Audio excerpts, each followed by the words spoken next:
most things you're going to add to your portfolio are not going to make you more money than regular GP work. So do it because you love it. Welcome to the channel. Today I'm joined by Dr. Mahibur Rahman. This is the second time that Dr. Rahman is coming on this channel, and today we're going to talk about portfolio GP. Dr. Rahman has been a portfolio GP for many years, and he's also the director of Emedica. Would you like to tell us a little bit about yourself for people who don't know you, Dr. Rahman? Yes, first of all, thanks again for inviting me back, Erwin. It's nice to see you again. I'm a partner in a private practice. There's just two of us, a very small practice. I'm one of the GPs at a secure unit for women with significant mental health illness. It's called Beverly House. So most of the women there, they're detained under the Mental Health Act. They have a psych team that look after their mental health illness, but myself and the other partner at the practice, we do all of the primary care, family medicine, preventative, screening, things like that. I work in community detox, and I've held various other roles, and I continue to locum in various NHS practices, usually now more where it's friends that are partners there and they, going on holiday or need a break to cover. So those are like some of the different clinical roles. And then, as you mentioned, one of my main non-clinical roles is in medical education. So I've been running Emedica now. We started in 2005, and we've now got a large team. We help doctors to get into specialty training. We help them to prepare for the MSRA. 12 different specialties use that, because when we started, it was just GP. But now lots of specialties use that. We help doctors to pass their membership exams, MRC, GP, AKT, CSA, and now RCA. And we also help people to sort of progress their careers. And then I was an examiner for the GMC, for the PLAB Part 2 OSCE. I continue to examine for Liverpool Medical School for their third year and final year OSCEs.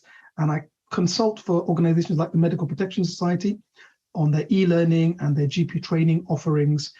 We help them to develop resources for their website, various study guides, and so on. So there's clinical, non-clinical, and then I've got things that are not medical at all. So I'm a trustee of an educational charity based here in Solihull. And because I left the NHS pension scheme, I've over the years invested in various things to replace my income that I would have got from the NHS pension, planning ahead to when I eventually come to retirement. So those are some of the different roles that I do. But just in a nutshell, what's a portfolio GP? It's someone that has multiple roles, often in multiple different settings. They could be clinical, non-clinical, or non-medical. That's a good overview. So what do you think are the misconceptions people have about portfolio career? I think one of the misconceptions is that some doctors think that if they add on other things, that it's going to be financially lucrative and they're going to make a lot more money from it. And some doctors, that's why they want to add something else. And that's the wrong reason to go for it. And that's because almost everything that you're going to do is going to make you less money than regular GP work, or just picking up a few additional locum sessions as a GP. And so it's really important, if you're going to add things into your portfolio, do it because it's something you're passionate about, something that you're interested in. But one of the things that I really love about my different clinical roles is that it gives variety to my working week. It's nice to work in different settings, in different contexts. Similarly, the fact that I'm doing both clinical and non-clinical work throughout my week, or different things at different parts of the month, I really, really enjoy that. I'll give you an example. Just this last week, I was in clinic on Wednesday. I was teaching on the weekend to final year medical students preparing for the Foundation SJT. But on Friday, I traveled down to Kent, where I was invited to teach a session for GP educators by the program director. And we were looking at exploring the role of GP educators. What are some of the challenges that educators face? What are some of the challenges that trainees face? And how can we overcome some of these? It was really fascinating, really interesting, but doing different things in different parts of the week. Now, most of those things will pay less than regular GP work, but they're things that if you enjoy it and it breaks up your week, it gives you, variety is the spice of life, they say, right? So for me, I think it definitely helps to reduce stress, to prevent things like burnout, the fact that you're enjoying these different things.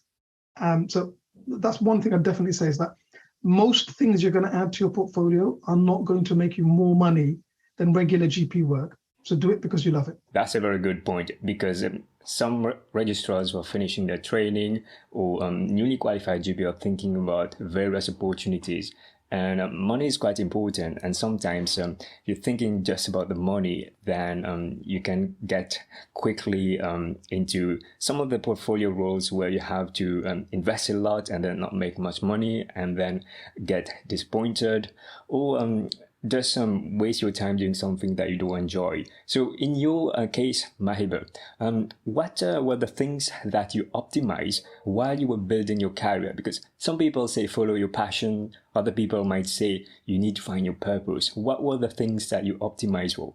You often hear this, don't you, that, follow your passion and then it won't matter. And there's definitely an element of that. And what I'm saying is that you've definitely got to find something that you enjoy, but there are some things that you enjoy that are just not going to make you any money at all. And so you can still do that. And as long as you can make enough for what you need from the other things that you do, you could, like, for example, I'm a trustee of a charity. That takes up time. I don't get any money for that. It's an entirely voluntary role. I give up evenings to go on meetings. We had an away day recently, a strategy where we're planning where will the charity go over the next 5 years. You can see, so we give up our time. Everyone that's there, we're all volunteering for that. But that's okay. Again, it's something that I'm really passionate about. I really enjoy being involved with other like-minded people. But can you see that passion is linked to a purpose? That we believe in the work that charity is doing, and we want to progress that, right? So I think they're linked. If you can find your purpose. So for one of the reasons we started Emedica is that I went to some courses myself, and I felt that we lost a lot of time not being focused, covering what the course was supposed to be about. And I felt that it would be good if I could go to a course and we just covered all the things that we needed for, let's say if it's to pass that exam or if it's to talk about a specific topic, but without any faff, without anything that isn't related, without any filler material, if you like. So then you'd maximize the benefit you get from that one day. Because when you also got to add in traveling there and traveling back and so on. So really, that's what spurred me to start. I thought, well, let's see if we could run courses that we would like to attend, where you sort of, get the key learning that you need, delivered in a way that's clear, it's up to date, you get materials afterwards to continue the learning, you get looked after, you get taken care of all the way to your exam and beyond. That's what I would want from a course. So let's see if we can offer that. And then it's really rewarding when you actually see someone, you've helped them pass their exam and become a GP. Good example, going to Kent, several of the educators I met there were doctors that 7, 8, 9, 10 years ago had been trainees that had come to our AKT course, and now they're educating the next generation. Forget me educating the next generation. That was fantastic. I was invited there because the program director was someone who had been to our courses many years ago when she was a trainee. And now she's not only just one of the trainers, she's the program director for the whole area. That's so rewarding for me to see that. So I combine the fact that I love teaching, I get to help people progress their careers, but that there's a purpose behind that. I love to see patients, but there's only so many patients I can see, right? If we can train, we hit a big milestone earlier this year. We've hit just over 60,000 delegates since we started in 2005. You can see if we can train so many thousand doctors, and for example, in some of the courses like the RCA course or the CSA course, or when we used to do the stage 3 selection, we've got a communication and consultation skills course launching next year. If we can help improve someone's skills and knowledge, and then they use that when they're managing their patients, can you see that? I really feel that that's great. I'm helping improve interactions that doctors are having with their patients. I'm helping doctors get the job that they want. I'm helping them get to the point in their career that they want.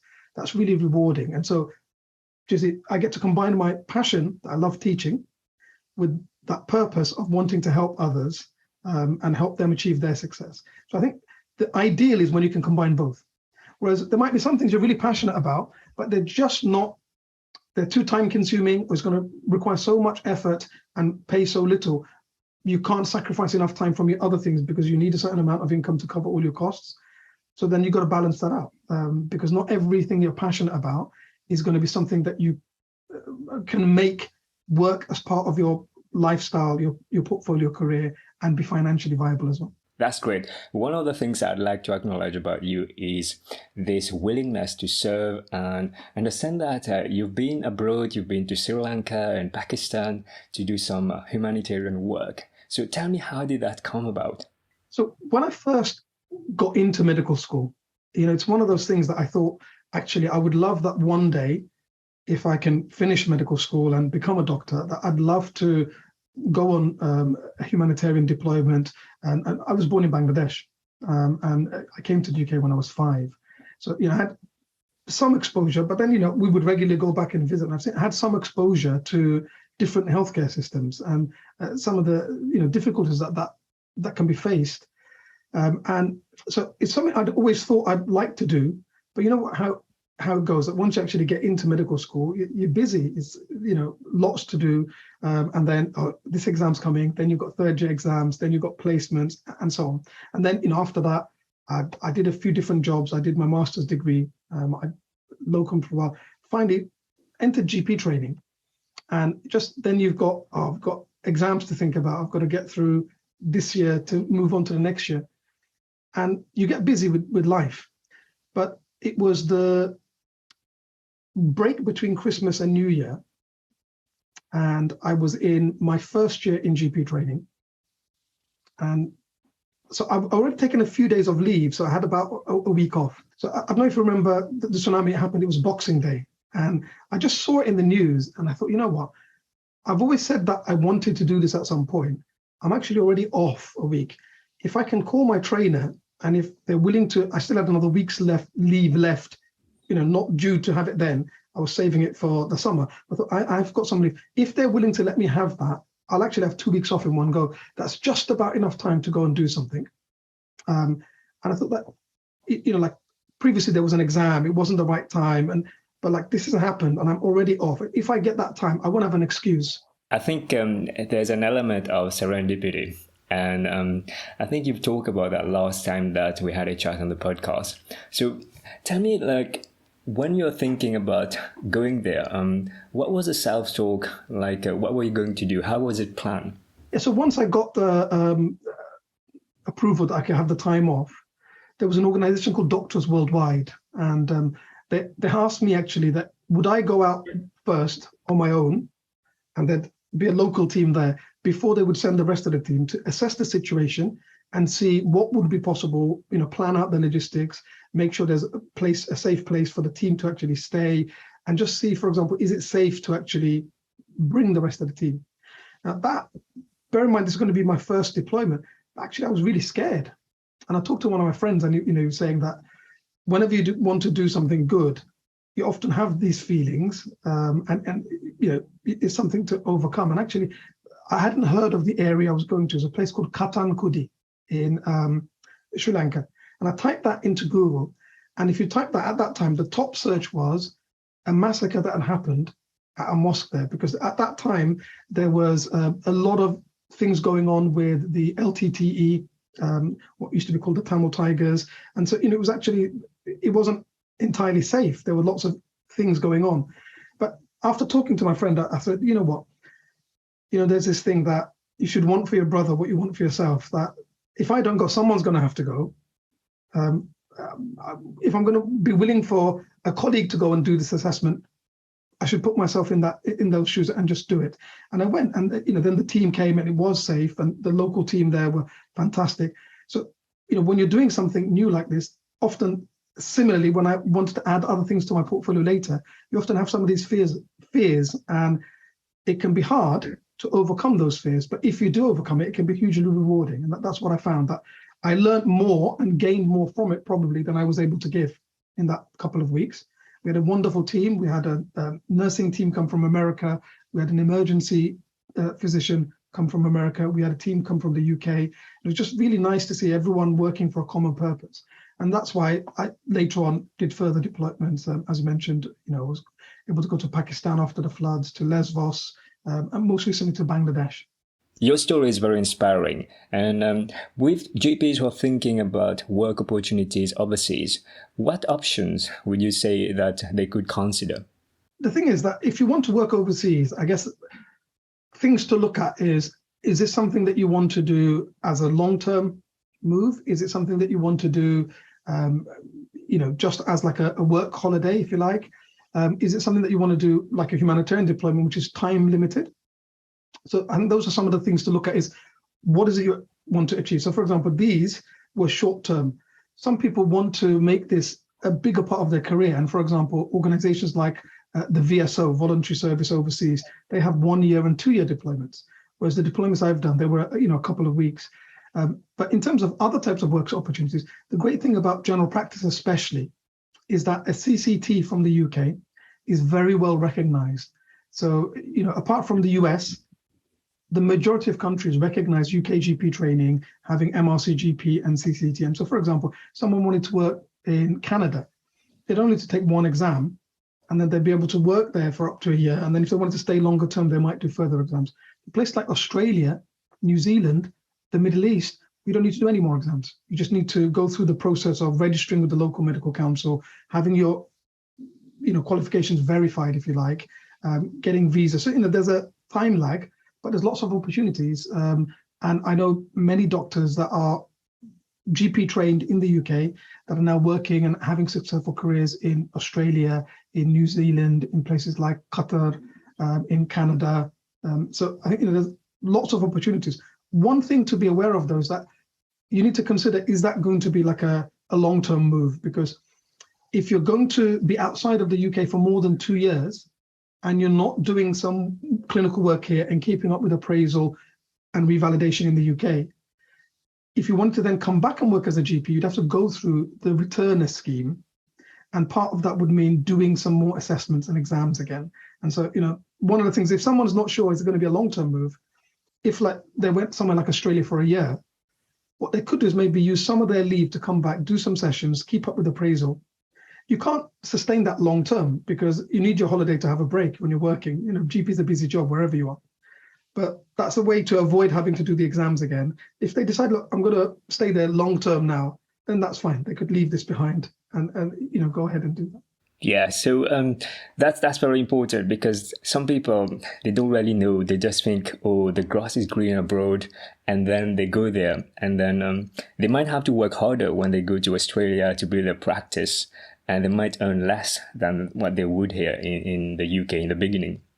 So I've seen some GPs who actually came back after a few years, and they had to go through the returner scheme. Sometimes if someone does really well in the initial exam, which is a clinical paper and a situational judgment test paper, then they often don't need to, they can skip having to have a clinical placement. But a lot of doctors, they will also have to have a sort of supervised placement. They do get paid, but it's much a lower pay than a salaried GP or a locum or a partner would earn. It's more similar to like a trainee pay at the beginning of training, okay? So they have to have a period of supervised practice. Now that could be, 6-7 weeks. It could be up to 6 months, depending on how they score in those exams. So you're absolutely right. It's not just as simple as just walking straight back if you've had more than 2 years away from UK clinical practice. So with benefits of hindsight, when you're building your career, what are the things that you thought that if you have done that would have served you if you've done differently? Can you think of anything? I think early on, it just happened that, I'd started Emedica, and then I was still working clinically full time when we first started Emedica. And that I think is really important to be considerate of the importance of you making time for your well-being. Because I think, it's very easy especially when you start something new, it's exciting, but it can also take a lot of time. Because like when I started, it was just me. We didn't have a team to do some of the supporting functions. I was sending out like email confirmations manually. We didn't have an automated system in those days. We didn't have a team. And so sometimes when you're doing things like that, it can be easy to forget to do things like the importance of exercise and making sure that, you're eating healthily, that you're taking time for your physical and mental well-being. That's really, really important. I think if with hindsight, I would have got into a better routine of looking after my health earlier, being regular at the gym, eating healthily, all of this is establishing good routines for that, I think is really, really important, because if you don't look after yourself in your physical and mental well-being, you can't perform as well in everything else that you do. So it's one of those things that can be a multiplier or a divider. If your well-being is, optimized, my clinical roles, my non-clinical roles, I can perform better in all of them. So I think that's definitely one thing I'd say would be really important. Yeah, that's so important. Health, to be able to sustain this for many years ahead. So if you had to speak with a GP trainee who is in his final year or her final year and planning to go into medical education, what advice would you give that GP trainee? I'd say, look, it's very rewarding, but it's a lot of hard work. So sometimes people might not, if they've never had that experience. So I'd say, try to get involved. They could get involved in teaching. If they're an ST3, for example, they get involved in teaching the ST2s and ST1s. Maybe there might be medical students on placement with them. Get involved in teaching and just prepare some materials, run some sessions, get feedback. That's how you learn. That's how you improve, so that you can get better. But just so that they're exposed to how much time it takes to prepare new material. Like if you're trying to create a new course, that's a full day that might have 6-7 hours of teaching, might take 100 hours of research preparation, putting materials together, running it once. You realize some things could be improved, some things you could take a bit longer than you thought, to optimize. So it can take a lot of preparation to do it, but that there's lots of different ways to be involved. So as I mentioned, you could teach medical students, ST1s, ST2s. But for example, I mentioned earlier that I examine for OSCEs for Liverpool Medical School. Things like that. Often you can get involved even as a trainee. And so it doesn't need like a big commitment of doing a postgraduate certificate or a diploma or something like that. You could do some brief training, often e-learning, and then get involved and see, okay, what, do I enjoy this? Do I like this? So that there's different ways to be involved. But I'd say I'd encourage anyone. I found it hugely rewarding. I know you're also involved and can see that you find it hugely rewarding, that if it's something you're passionate about, being able to help the next generation to excel, to meet one of their goals, helping someone that couldn't pass an exam after sitting a couple of times and they finally get through, that's so rewarding. It's so nice to see. Helping someone achieve their career goals, that's really satisfying. So I'd say to anyone, get involved, but sort of try it first and see how much hard work and see if you still like it. And then you can then see, do I want to get a qualification in it? At what level do I want to get involved?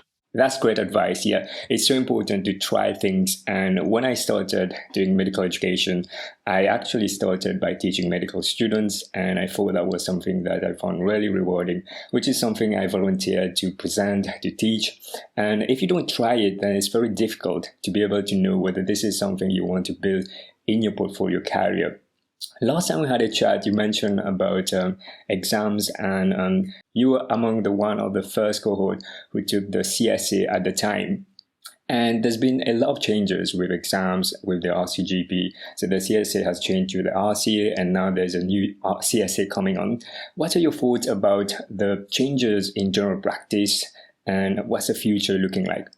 Yeah, it's a great question, Erwin. So I think this new hybrid exam that's been piloted, it looks like what they're trying to do is take some of the best things from RCA and some of the best things from CSA. So if we look at RCA, the things that are good about that is that it's real life, isn't it?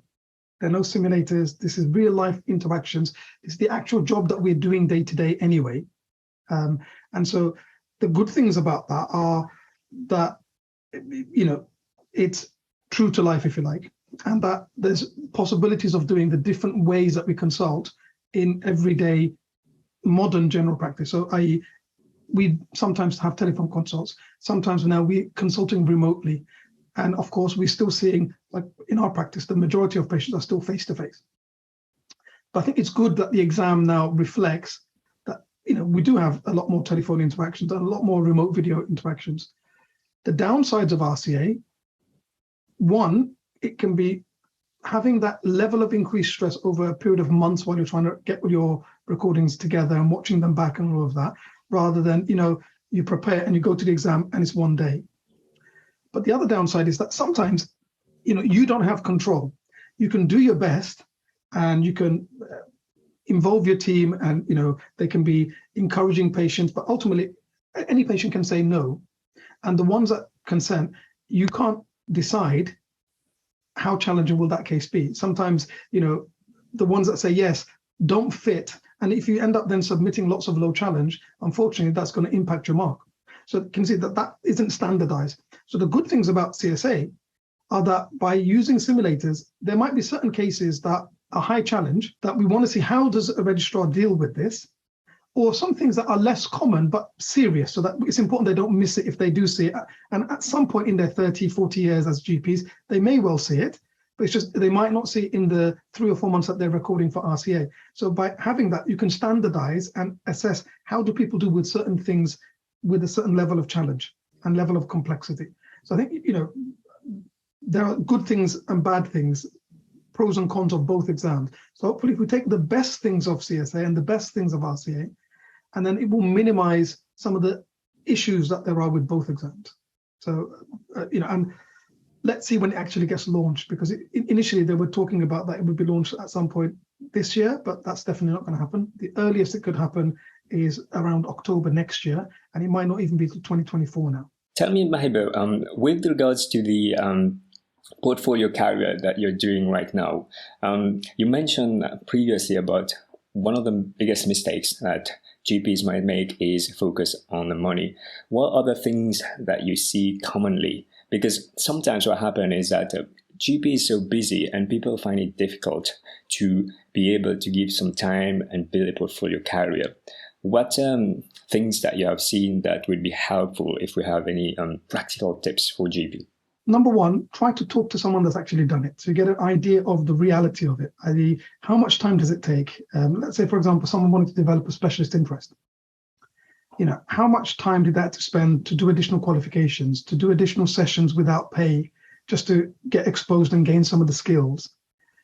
Is that worth it? Given then that often they won't make any more money, it just gives them that variety. And so try to get that exposure, because I think a lot of people can think, I'd like to become a GP with specialist interest in X, Y, or Z, without having actually talked to anyone that's done it or researched into, because there isn't an absolute standardized pathway. You do something because you're interested in it, and you spend the time and money getting that additional qualification, getting that exposure.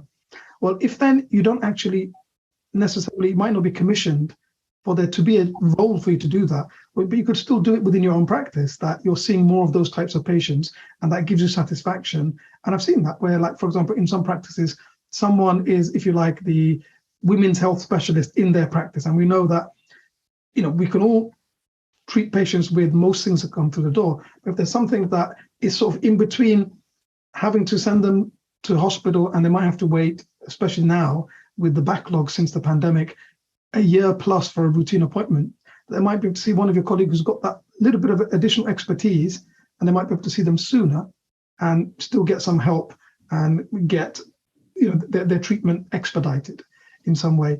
So I think talk to someone that's done it, get some of the realities, find out, spend time doing research on what are the qualifications that might be relevant, what kinds of skills and knowledge would you need, because it's a serious time commitment to develop something extra usually.